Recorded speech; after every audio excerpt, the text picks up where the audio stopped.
Hi, folks. Ryan Honeyman here from Lift Economy. Many folks have come to us over the last 10 years and asked, how do I get more involved in creating an economy that works for the benefit of all life? They also ask, what skills and experiences do I need to help make this transition? So 3 years ago, we created something called the Next Economy MBA to help address this and similar questions. Lift Economy's Next Economy MBA is an online course that's designed for entrepreneurs, aspiring entrepreneurs, students, recent graduates, employees, and folks who want to learn more about transformational next economy strategies and businesses. Join the growing alumni network of nearly 250 alumni who've gone through this program and learned essential skills and hopefully built lifelong relationships for catalyzing businesses in the emergent and regenerative economy. So we encourage you to check out our course. You can go to lifteconomy.com/MBA. The next course, Cohort 7, starts on September 21st, 2021. So once again, go to www.lifteconomy.com/MBA. And now, on with the show.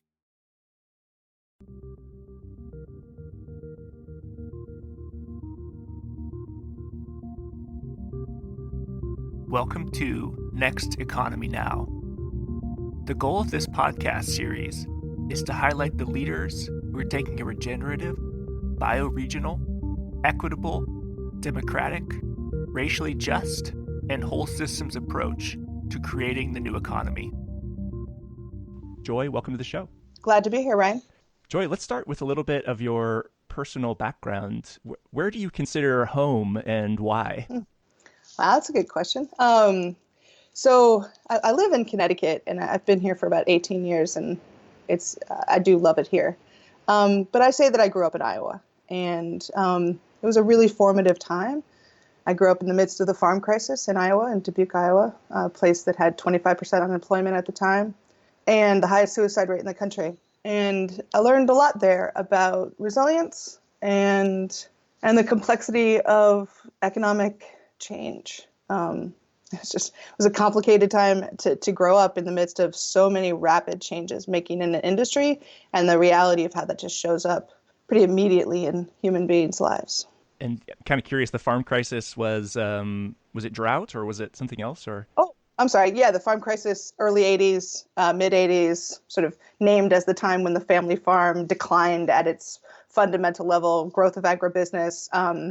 But you had a period of time in the Midwest. I'm guessing you're not from the Midwest, Ryan, but so there was a period of time in the Midwest where the economy fell out. And so sort of the equivalent of the Silicon Valley collapse for the West Coast, only in the mid 80s in the Midwest. And yeah, farm prices dropped. I mean, there was a packing company in my town and a John Deere company, and both of them had thousands of layoffs in the span of a couple of years. And the economy in the Midwest just tanked. So yeah, I'm from Fresno, California, so a lot of agriculture, but a little different. I probably was insulated from that period.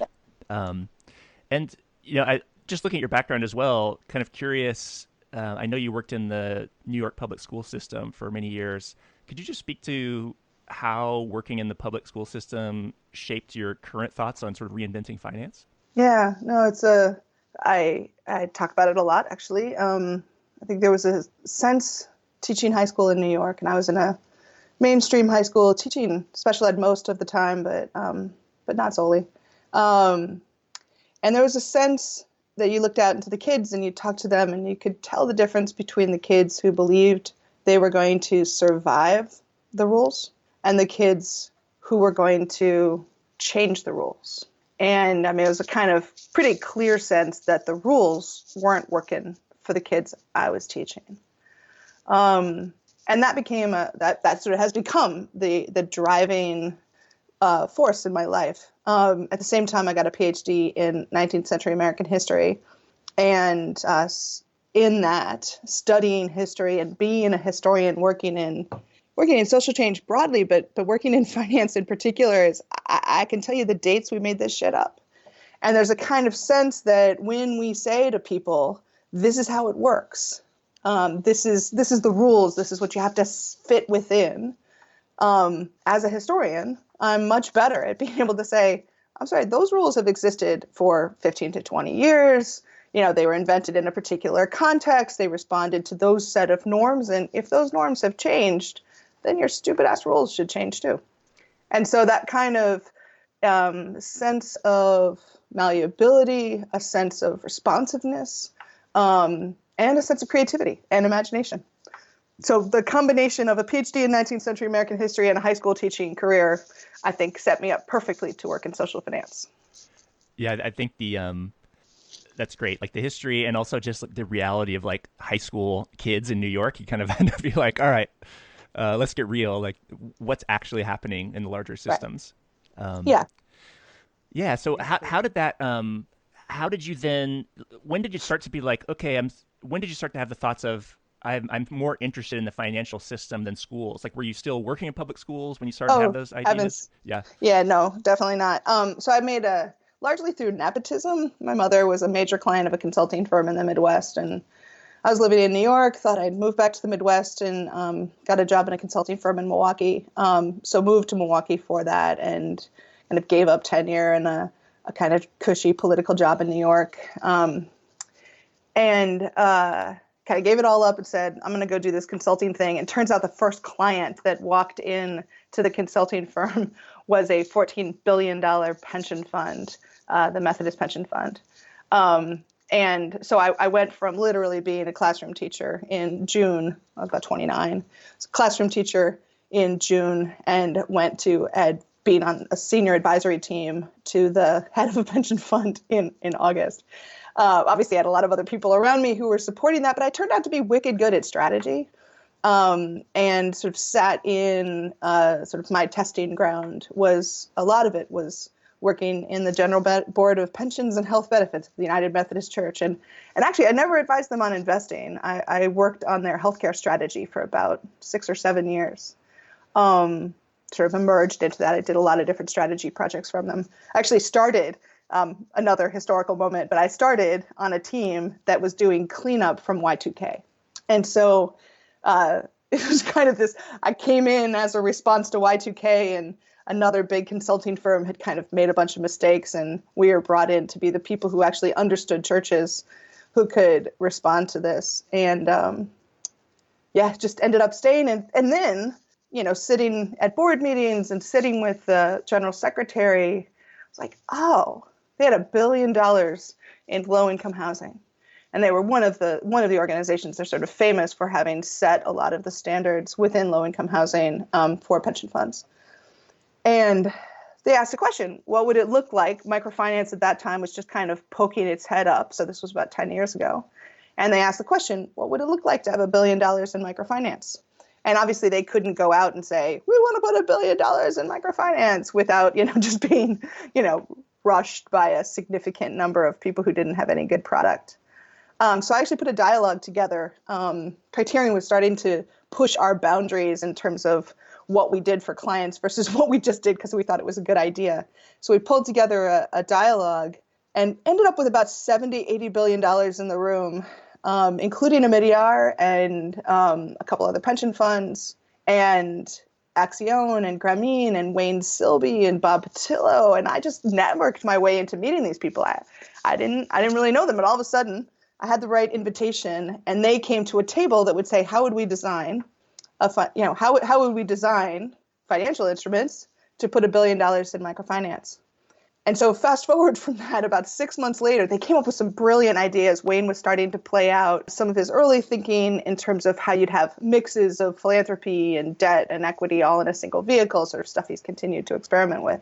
And Bob Patillo talked about Grace, the head of Grey Ghost Investments, talked about Grace and cried a little bit in the middle of the peak. He's one of these amazing people who just brings his emotions right to the surface. So it was an incredible gathering. And 6 months later, I kind of looked back and I was like, well, how come Axion, Grameen, how come nobody's moving anything forward? I was just stunned. I was like, nobody's actually doing anything with this. And looked around and realized there was a fairly significant leadership gap. And so from that, I actually kind of on a dare, Kevin Jones had asked me, I don't know, he was working on something. I was challenging him and saying that wasn't actually what he should be working on. And so he kind of dared me to come out to San Francisco and figure out what we should all be working on. And Tim Freundlich joined that meeting, as did Mark Beam. And that was the founding meeting of Good Capital. So Tim and Kevin and I, with Mark right alongside us, decided to form Good Capital. And so that was sort of my overall transition between, I started working at a consulting firm fairly soon after I started working at that consulting firm. I created Criterion. It was about 2 or 3 years. And then from that, kind of started to figure out how do I engage? Where do we see that there's a leadership gap? And it's not that there's some consulting project we're trying to get, but we want to be the entrepreneurs. So Criterion for a while was then a kind of undercapitalized bane of the social sector. We still had some big consulting projects in places like AARP and other sort of big institutional players. But then we would launch new ventures, almost all in finance. I was sort of always looking at sort of how do you shape systems level change.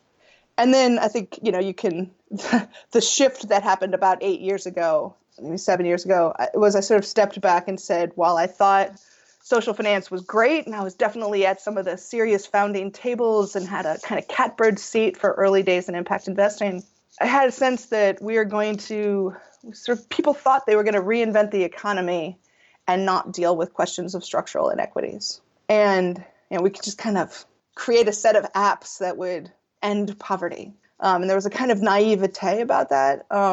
So over the last 5 years in particular, Criterion has just kind of made that what we focus on, sort of questions of power and reinventing finance. And was that the switch from a for-profit to a nonprofit around that time?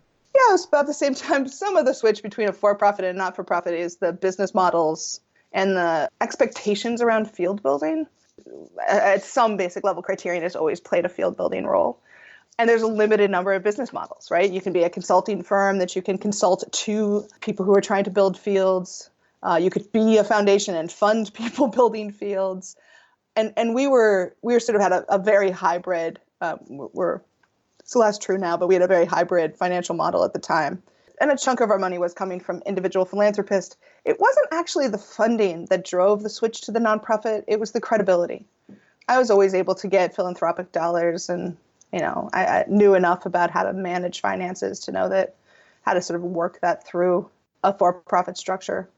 But the real difference was, in the end, everybody kept asking me, Joy, what's your end game? Like, what do you really want out of this?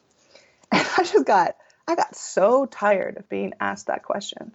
Like, I just want to do the work. I never thought of myself as an entrepreneur, even to this day. I mean, I'm described, I suppose, as a social entrepreneur by people. I've launched 6 companies, but I never self-described myself as an entrepreneur. Part of that is just I needed the business that could I needed to have the organizational structure to do the work that I thought needed to get done. So somewhere in the midst of that, being the sole owner of an LLC, people kept asking me, what do you want? And are you going to go back and create another product? Are you going to create another venture fund? Are you going to launch the new gender lens investing product that's going to wipe us all out? I was like, I just want to do the work. And so turning to be a nonprofit was actually a way to signal that this isn't about my personal ownership, but rather a kind of collective social good. So that was my choice, and it made an instant difference. And I love it. I mean, I think I'm agnostic about social structures in general, but it was definitely the right move for us. So maybe let's dive into some of those structural inequities, because I think that's huge. That I think, as you alluded to, many people, even in the impact investing space, want to just provide sort of well, clearly, if you just did this and this, it would be impact and it would solve. But you're sort of looking more holistically. So, what were some of the structural inequities that you really wanted to focus on with your current work?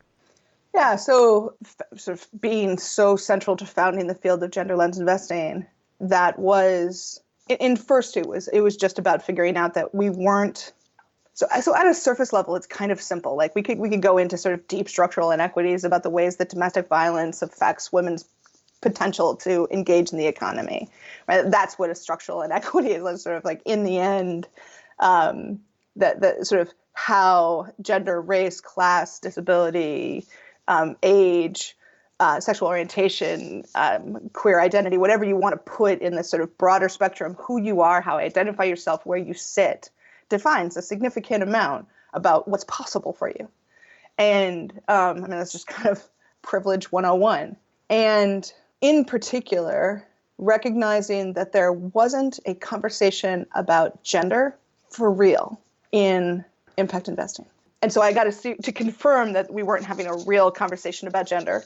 When I first started gender lens investing, sort of conversations about that, people would say to me, "Oh no, Joy, it's okay. We did the women thing with microfinance. We've totally addressed it." I'm like, are you for real? Did you just say that we've handled women because we gave them access to small loans?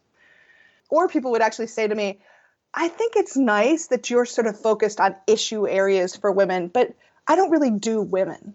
Like, okay, one, you need to have a different phrase to describe that. The second piece is like, women are not an issue area. We're half the bloody population. We're not an issue area subset of impact investing, as if there's some choice. As I'm looking out into a clean tech investment, I'm going to have a reflection about whether or not gender matters in the economy. I get to choose whether or not race is a material issue for the experience of human beings on the planet.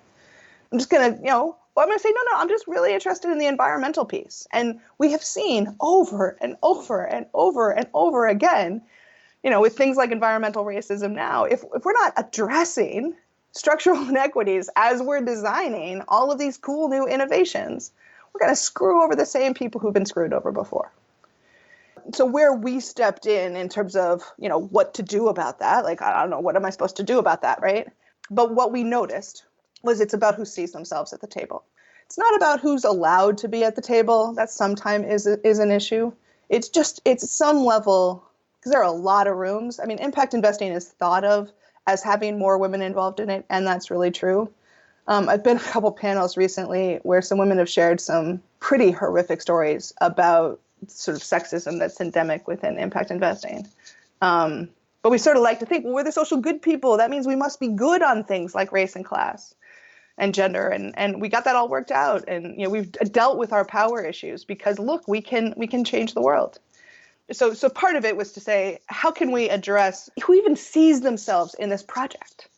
Right. And that became the core of what Criterion works on. I mean, we're focused on people who are creating social change and working to have the people who are day to day on the ground or in boardrooms, or I don't care where they are. They could be a philanthropist trying to create social change, or a local pastor in Austin, Texas, or the head of a women's rights organization, or the head of UN Women. I don't care where you sit. If you are somebody that is trying to create social change, we would like you to imagine that finance could be a tool for social change. And part of that is the motivation of why a change maker would even come to a table about finance.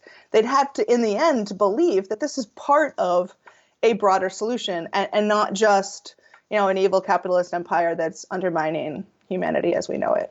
And so a lot of our sort of conversations are to say, okay, how do we actually, in those moments when everybody's kind of like, oh crap, the finance conversation is happening now, how do we encourage people to lean in? And I don't mean lean in the way Sheryl Sandberg, whatever, just the words lean into the conversation. I don't mean a broader ideological point than that. But how do you actually participate versus stepping back? So I was just this last weekend, I was in Puerto Rico with a group of American Baptist leaders and spent 2 days with them, just imagining in their communities, in their work, in the social justice activism that they're doing, in their analysis of the prison industrial complex, what role could finance play? And it turns out they were also part of a denomination that had, a couple $100 million in assets. And so they could think about how to both use those assets, but even more importantly, they have knowledge, like they understand actually what's happening on the ground. They can see patterns of what's happening in the world. And if we don't have the people who actually understand patterns in the world at tables about finance, I don't care if you're involved in social finance or not, if you're not actually paying attention to what's happening in the world, you're going to make dumb decisions. We did it in the lead up to 2008 by not paying attention to whether or not people were actually living in the houses that we had mortgages of. And now we're doing it again in private debt, and we're not paying attention to is anybody actually at the wheel in the small businesses that are being funded by all these sort of, debt platforms that are exploding in terms of private debt. We just keep creating systems of finance that don't address a real economy. But the people who live in that real economy, work in that real economy, understand that real economy, need to actually be able to shape the way that systems of finance work. And so that's what we work on. One of the questions that I like to ask guests is, do you think that an economy that works for all life is actually possible? And if so, what would it look like, or how long would that take to happen? I don't know. It's an interesting question. I'm not an economist. I'll dodge the question with the following statement. I don't know what an economy. We actually had a phrase for a long time that we were trying to move towards an economy that worked for all. And anytime I got asked what that meant, I couldn't name it. And partly because the economy is an abstraction, right? As an economy, it's an abstraction. And I don't know I don't even know what it would mean to say that abstraction was working for all. So I guess my answer is, it sounds pessimistic. I'll take a dodge. I mean, part of it for me is, how do we create market systems that function, right? I mean, I'm at a much more basic level, and the market system that I chose to focus on was finance. I think other people are focusing on consumer purchasing. People are focusing on incentives around land use. I mean, you can focus on all kinds of different market systems, transparency and sustainable fisheries. But at some level, figuring out how do we look at these systems that we've created that allow us to manage trade, manage exchange of goods and services at a distance, right? So I'm kind of practical in this way. Like, at some level, I want to get granular in terms of what is the specific system that we're talking about, and how is it operating? And I find a lot of the ways that we talk about economies is framed much more in the abstraction. It's a capitalist economy. All right, like, I read Adam Smith. I think I know. I mean, I've read other things since then. I think I know what people mean by a capitalist economy, but it is an abstraction versus saying, how do I look at this particular transaction and how that transaction sits within another set of systems, and how the incentives around that work, and how the inhibitors work, and what is the goal what is the goal of the system, and is that the goal that we actually want? So I'm much more of a kind of systems change person versus an abstract ideological change. Does that make sense? Yeah, absolutely. Yeah, I think I'm just one of the things I've been noticing, at least with maybe my own personal thinking about the next economy, is I have cited the example of the book "What Color Is Your Parachute?" When looking for a job. It says you actually should create in detail what your dream job looks like what amount of money you want to make, the type of people you want to work with, the skills you love to use, and even though you might not think it's possible, it's worthwhile to actually create in detail the end goal, so that you can sort of guide yourself towards that. So I guess, like, part of what I've been curious about is, what are we actually, if we only work on the systems or the individual interactions, but there's not really any there's not sort of a defined set of end results.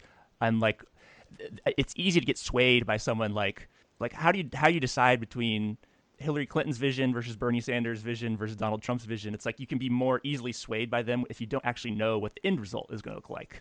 Yeah, but so this is where end results, though, are endlessly tempting. The kind of sense of, I can name the end goal, and therefore I can name a process that would get us from here to there. And I'm not saying that's a bad thing. I think it's a fine thing for people to do from time to time. Let me try I've been working on this idea for a while, so it may be half baked, but there is a way in which, when we talk about an investment portfolio, right? So I sit on the board of a fairly large foundation, chair their investment committee, or actually, wait, I did until like a week ago. Anyway, I no longer chair after 9 years. I no longer, it's so much a part of my identity. Anyway, so imagine an investment portfolio, and what you name is the goal for that, right? We want to achieve 8% return, 7% return, 5% net of fees, 4% net of fees, whatever your goal is. And so you name that goal. And then the impact investing conversation has sort of said, well, we want you to name a new goal, right? So here, that sounds like a good idea, right? So we'll change the goal from 8% net of fees or 7% net of fees to sustainable agriculture. So here's the problem with how goals fit within finance. So if I name the goal that I want to get, and like air quotes around the get, a 8% net of fees return. I don't get to just get that. I mean, this is what drives me crazy about, a below market return. Well, it's not like anybody promised you the market rate return either. That is just an expectation that is often wildly off base of what the human economy and the world's resources can actually produce for you. So we end up in finance in particular in this incredibly arrogant stance that says, you fund managers and then the companies they invest in and then the people that they employ, you get me an 8% return. As opposed to saying how through the process of my engaging with a set of investments would I have the honor of participating in that economic activity, adding value where I can, and hopefully as a result of the negotiations that we made, I can also achieve some kind of return. But then when we change all of that to social return, we want the same thing. You world, you people in the world, you companies in the world, you go get me my social return. Because I got this goal. This is what I want to have happen. And so you go get it for me. And I think there is an arrogance in how we often name our desire for results and how we see the relationship between that and the complex human reality in which we're going to move forward. Now, I will say some of this is honestly colored a little bit by my faith tradition. I'm a Christian, Lutheran in particular, and there's a kind of belief that the world is always already broken, right? So this is this idea of grace, right? That you sort of end up in the world, and the arrogance of saying, I'm here to fix this is both arrogance and often creates more harm than good. So anyways, social change is always complicated though, right? I mean, we all do have to decide what are we actually trying to create, what are we trying to get done, and how do we move forward? So I don't mean to say that that's not possible. I just think it's more problematic than we often own. Yeah. I'm actually curious because one of the areas that I think you're one of the very few, at least in my knowledge, who are integrating religious Christian values and getting the church and faith community involved in impact investing. Could you speak a little bit to some of your work in that area? Yeah, this has been the most consistent work. We've been doing this. I mean, again, when Criterion was founded, our biggest client was the Methodist Pension Fund. So been doing this for the 15 years that we've been in existence. And just as some people are born into money. I was born into church. And so my parents are both sort of influential theologians. So it was a world that I was comfortable with. So the ability to say, I'm going to go talk to the head of a denomination, or I'm going to go talk to a bishop feels like, I'm talking to family friends. So I think there's a comfort level that makes some of what I talk about, if you're not inside the church, it sounds really surreal. But again, the church is one of the largest leadership institutions in the world. I mean, it's just a massive organization of human beings who happen to show up every Sunday or Saturday night to do this worshiping thing together. And in that, they're trying to figure out how to live their lives. So our basic challenge to the church is to say, what if you saw some part of your mission, some part of your ministry as discovering God's economy?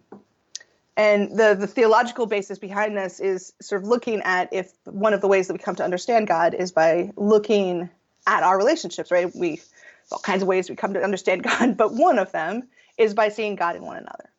And so if that's one of the ways we come to understand God, if that's one of the ways we come to understand God, and a significant amount of our relationships are economic, are financial, are transactional. What does God's economy look like?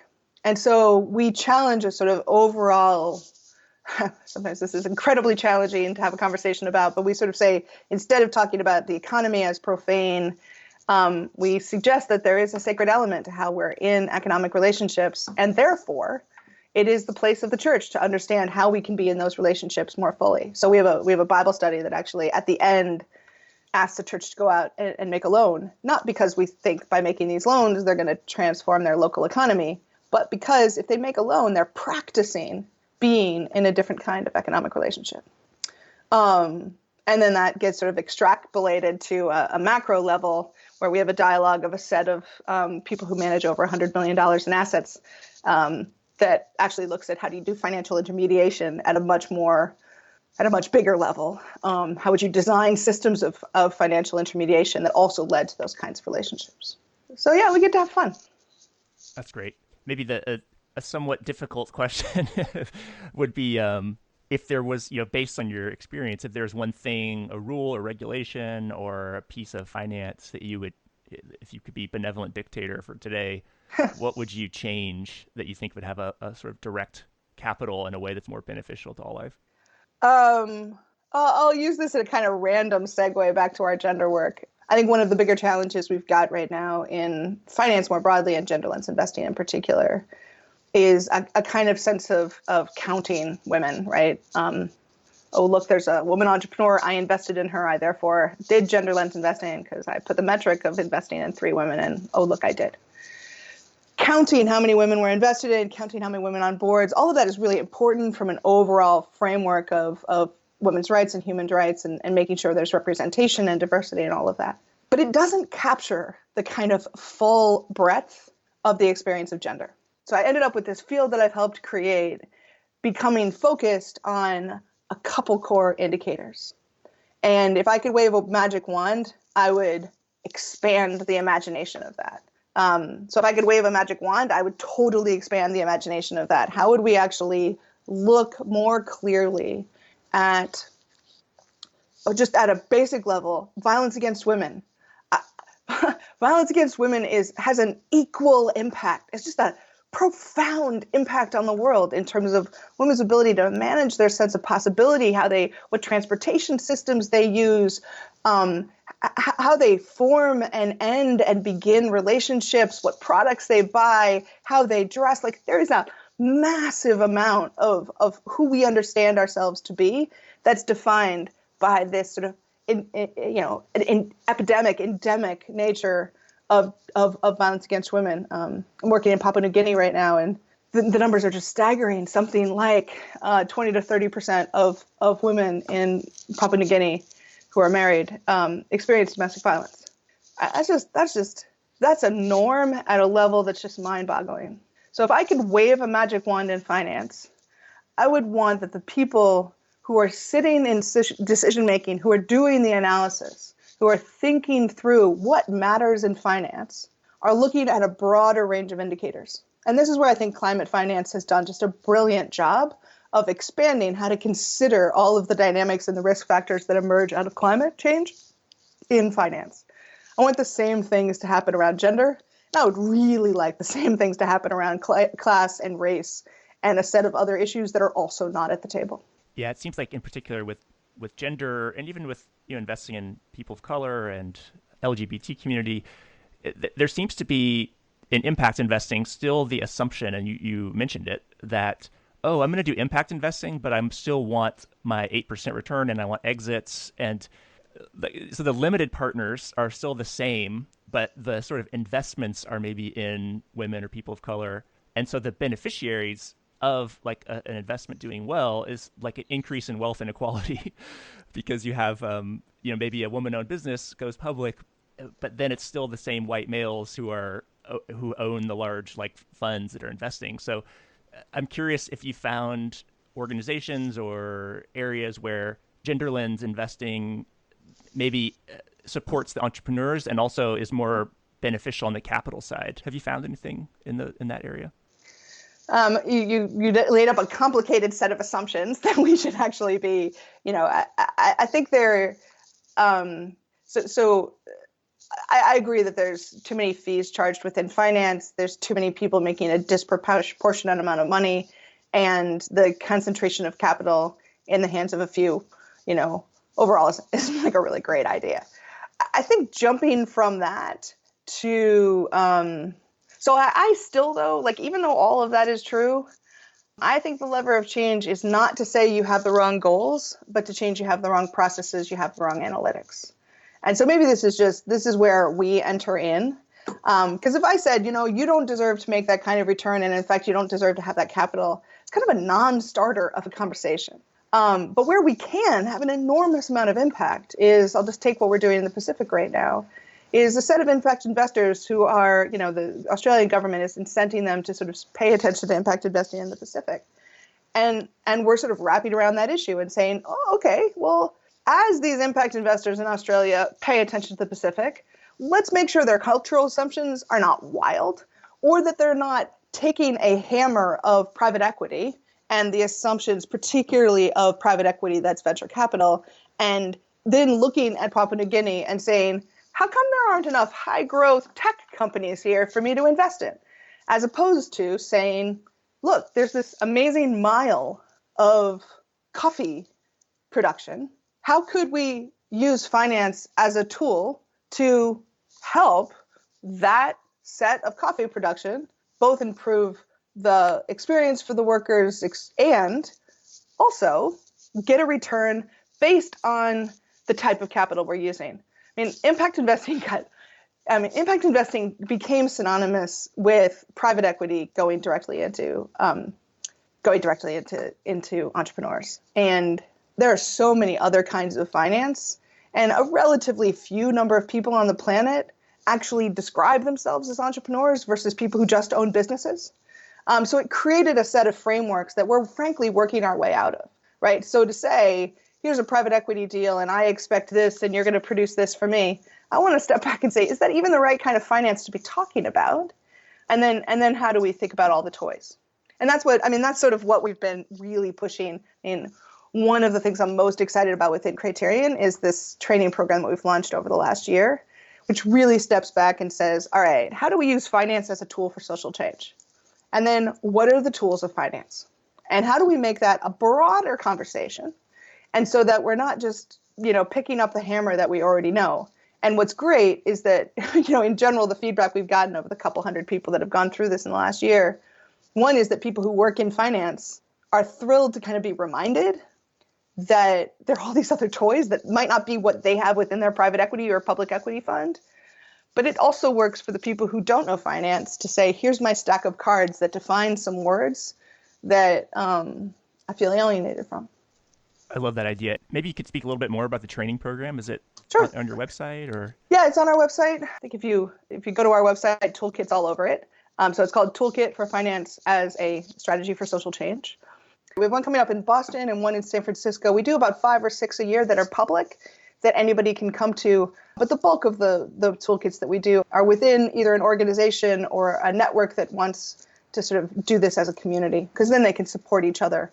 But it was fun. We just had our first alumni call yesterday of the people who have actually gone through Toolkit and brought them back together. And we're going to start doing this quarterly of just having a conversation about what did it take to take the next couple steps in implementation and what did you learn? So it's fun to come up with. It took us about 2 years to design this, and it's really cool. It's like a bag of cards.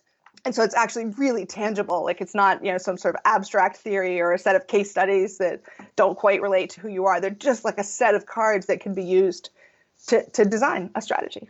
Anyway, it's a lot of fun. Awesome. And I was just noticing, looks like April 20th in San Francisco and then May 15th in Boston. That's correct. Thank you so much. I should know those dates. I'm going to have to check those out because I'm in the Bay Area. So that'd be great. It'd be great. So let's see here. A few more questions for you.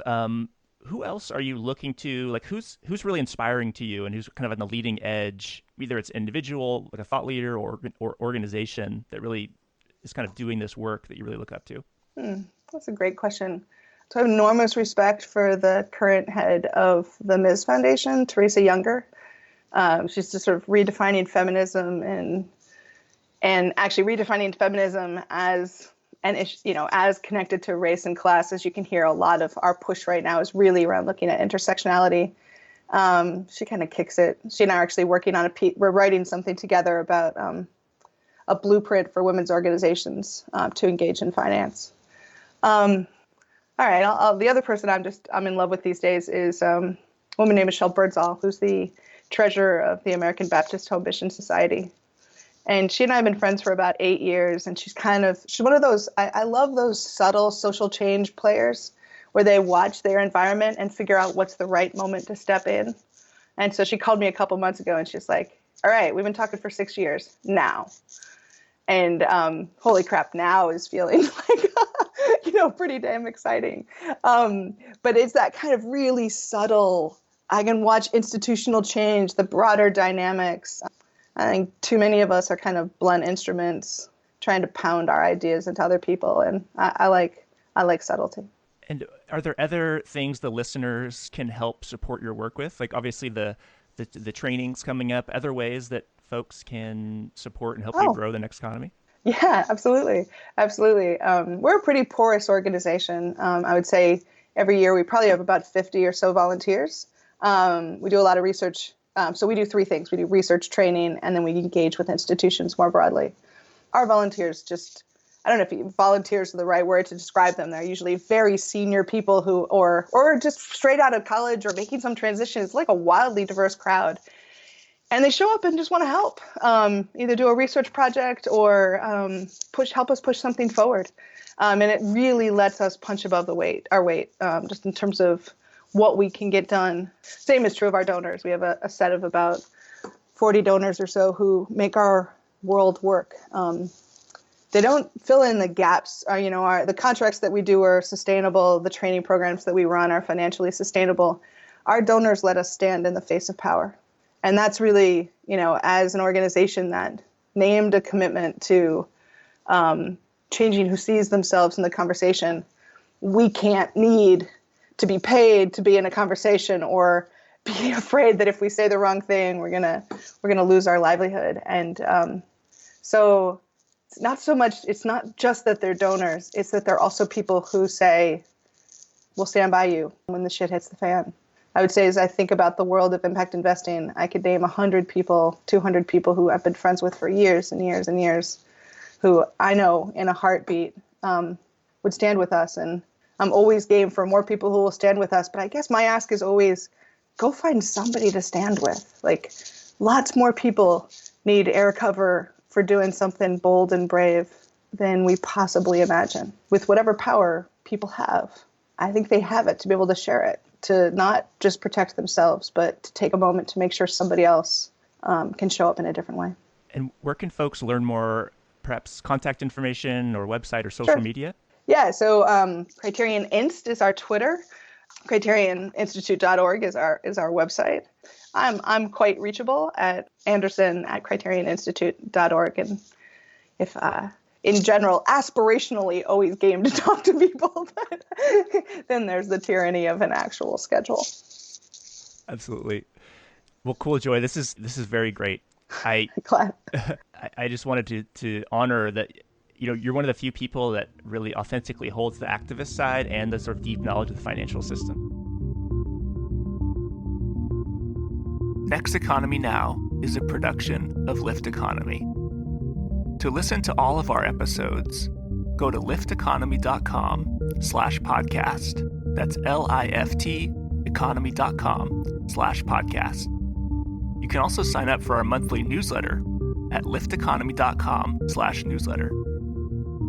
Please also rate and review our podcast on iTunes, Spotify, Stitcher, or wherever you get your podcasts. Thanks for listening.